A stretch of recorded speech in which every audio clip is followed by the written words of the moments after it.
एक राजा ने बड़ा सा महल बनवाया, उसमें एक प्यारा सा मंदिर बनवाया। उस मंदिर में एक मूर्ति की स्थापना करने के लिए उन्होंने अपने मंत्री जी को बुलाया और मंत्री जी को कहा कि एक बड़ी ऐसी मूर्ति बनवाई जाए इस मंदिर में स्थापित करने के लिए।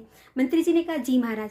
मंत्री जी मूर्तिकार के पास पत्थर लेकर गए। उन्होंने बोला कि आपको इसी पत्थर पे मूर्ति बनानी है।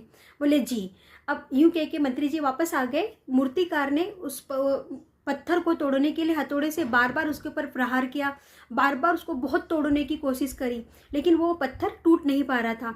उसने बहुत बहुत बहुत कोशिश करी पर फिर भी वो उसमें सफलता नहीं मिल पा रही थी। फिर वो वापस मंत्री जी के पास में गया और उसने बोला कि मंत्री जी मैं उस पत्थर से मूर्ति नहीं बना सकता, पत्थर मेरे से टूट ही नहीं रहा है। तो बोले ठीक है, आप ना दूसरे मूर्तिकार को दे दीजिए। फिर मंत्री जी ने वही वाला पत्थर दूसरे मूर्तिकार को दिया और उसको बोला कि आपको इसी पत्थर के ऊपर मूर्ति बनाना है। तो बोले ठीक है।